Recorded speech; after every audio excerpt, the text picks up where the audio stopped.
우리가 오늘 본문으로 이제 15장을 읽었지만 앞서 14장을 읽게 되면 아브라함의 조카였던 롯의 구출 전투가 있었던 것을 보게 됩니다. 치열한 전투 끝에 롯과 친척들을 구해 오게 되는 말씀이 나오게 됩니다. 그리고 이제 이어서 오늘 본문인 15장이 시작되는 것이죠.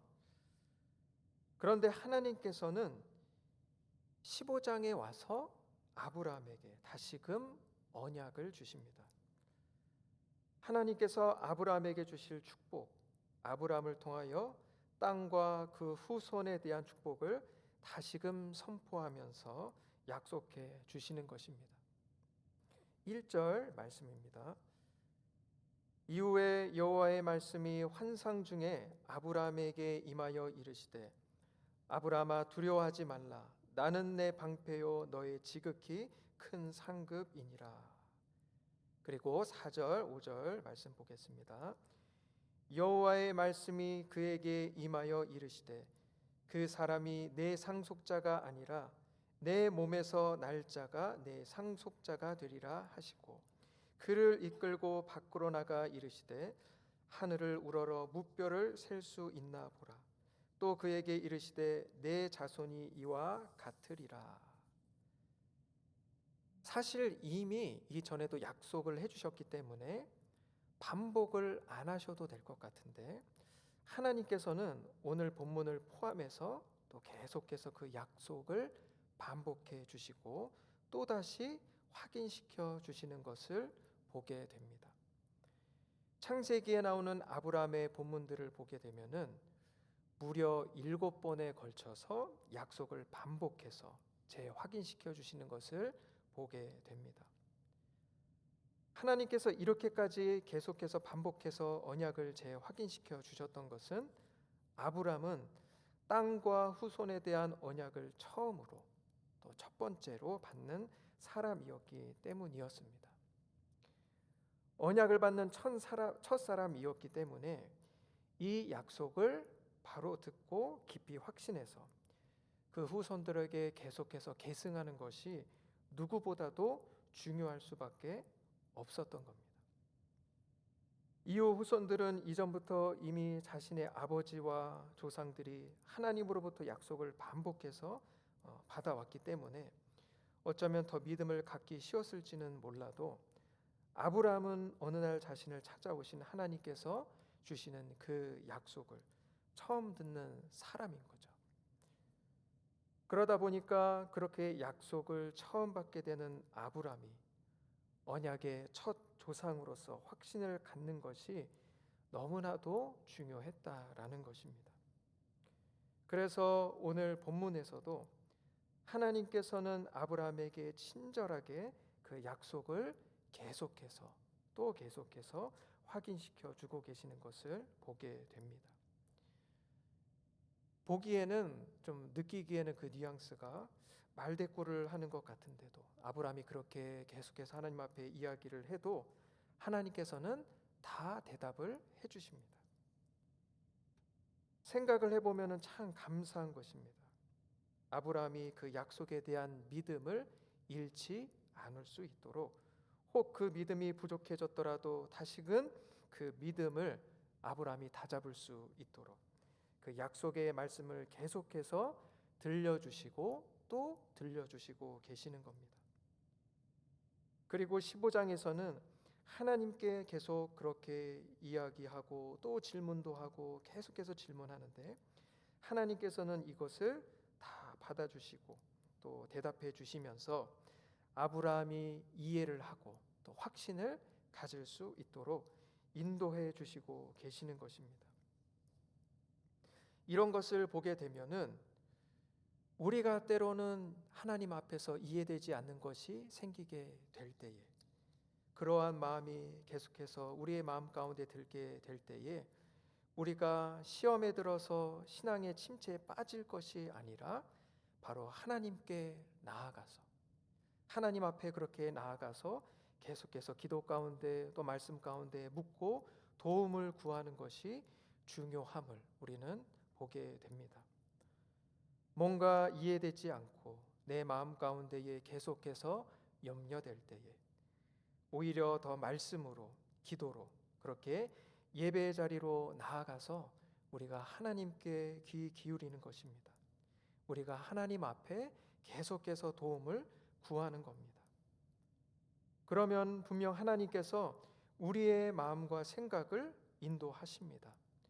우리의 이해되지 않고 이해할 수 없었던 그 마음을 하나님의 뜻과 하나님의 그 마음으로 인도해 주신다는 것입니다.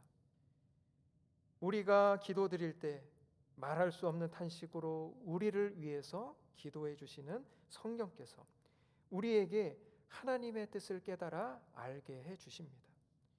결국 우리가 더 깊은 확신으로 또 평강으로 나아갈 수 있도록 우리에게 말씀하시고 깨닫게 하시고 인도해 주신다는 것입니다. 그래서 우리에게 말씀과 기도가 너무나도 중요하다라는 것이죠. 때로는 우리가 뭔가 이해되지 않고 그렇게 염려될 때에, 힘들고 어려울 때, 두려울 때 오히려 더 말씀과 기도, 그 예배의 자리, 그 은혜의 자리로 나아가서 하나님 앞에 은혜를 구하며 주님의 인도하심을 구할 수 있는 우리 모두가 될 수 있기를 바랍니다. 우리가 다시 또 본문으로 돌아가 보도록 하겠습니다. 그렇게 약속의 말씀을 주시는 첫 절 1절을 보게 되면은 이렇게 하나님께서 말씀하십니다. 아브라함아 두려워하지 말라. 나는 내 방패요 너의 지극히 큰 상급이니라. 일단은 두려워하지 말라는 말씀으로 그 말씀을 시작하고 계십니다. 이것을 보면은 아브라함이 뭔가 두려운 마음을 가지고 있구나라는 것을 알 수가 있습니다. 하나님께서 두려워하지 말아라 괜히 이런 말씀을 하시는 게 아니라는 겁니다. 우리가 그 표면적인 이유를 생각해 본다면 아마도 그 전에 이제 롯을 구한 전쟁이 있었는데 그 전쟁 이후에 이 아브라함이 가질 수 있는 두려움이 있었을지도 모른다라는 겁니다. 물론 전쟁에서 승리를 하기는 했습니다. 승리를 해서 이제 돌아온 상황이죠. 그러나 또다시 그 전에 싸웠던 이 민족들이 아브라함을 쳐들어오게 될지도 모르는 가능성이 늘 이 상황 가운데 있었기 때문에 아브라함에게는 전쟁 이후에 큰 부담이 되고 또 두려움이 될 수밖에 없었을 것입니다. 그래서 하나님께서는 전쟁을 치른 지 얼마 되지 않은 바로 그때에 아브라함에게 두려워하지 말아라, 두려워하지 말라 그렇게 말씀하고 계신 것이죠. 그런데 아브라함에게는 또 하나의 두려움이 있었을 것입니다. 바로 아브라함에게는 상속자가 될 아들이 없었다라는 것입니다. 이것은 1절 이후에 이어지는 아브라함의 말을 봐도 알 수가 있습니다. 아브라함이 말하는 것을 보게 되면은 나는 자식이 없다라는 겁니다. 나는 자식이 없습니다. 상속자가 없다라는 거죠. 있는 것 나의 종인 엘리에셀밖에 없다라는 것입니다. 그런데 하나님께서는 아브라함의 마음을 차지하고 있던 그 모든 두려움들을 이미 다 알고 계셨습니다. 아무에게도 말하지 않고 자신의 마음에만 두고 있었던 그 두려움, 어쩌면 자신도 잘 파악하지 못하고 있었을지 모를 그 마음의 두려움들을 하나님께서는 다 알고 계셨다라는 것입니다. 그래서 하나님께서는 전쟁을 치르고 온 아브라함에게 또 오랜 시간이 지나도록 아직도 자녀가 없어서 불안하고 초조한 그 아브라함에게 무엇보다도 먼저 이렇게 말씀하고 계시는 것입니다. 아브라함아 두려워하지 말라. 나는 내 방패요 너의 지극히 큰 상급이니라. 이것은 우리에게 있어서도 똑같습니다. 하나님께서는 우리가 무엇을 두려워하고 있는지 이미 알고 계십니다. 최근에 내게 어떤 일이 있었고 지금 내 상황이 어떠한지, 그래서 내 생각과 지금 내 마음이 어떠한지, 나도 모르는 사이에 내 마음에 갖게 되는 염려와 두려움이 과연 무엇인지 하나님께서는 하나하나 다 알고 계시다라는 것입니다. 그런데 그러한 우리에게도 하나님께서는 말씀하고 계시는 것이죠.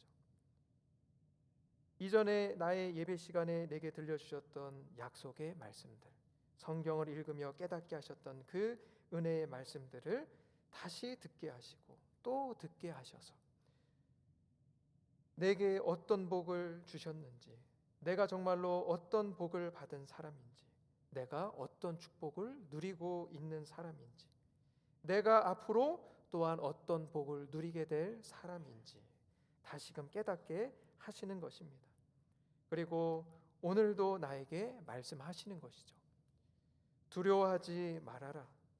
내가 너의 방패요 너의 지극히 큰 상급이다. 그렇게 말씀하시는 것입니다. 그래서 오늘 이 새벽에 기도하시면서 오늘 하루를 성도님께서 우리 모두가 저도 보내면서 이전에 내게 주셨던 확신의 말씀들 또 응답 주셨던 것들을 다시 한번 기억하실 수 있기를 바랍니다. 내게 어떻게 은혜를 베풀어 주셨고 또 어떻게 함께 하셨는지를 다시금 기억하실 수 있기를 바랍니다. 그리고 나의 방패가 되시고 지극히 큰 상급이 되어주시는 우리 아버지 하나님을 믿음으로 우리를 염려하게 하고 두려워하게 하는 삶의 그 모든 문제에서 자유하게 되는 오늘 우리의 삶 그리고 이후에 우리 모든 하루하루의 삶이 될 수 있기를 간절히 소망합니다. 아멘. 이 시간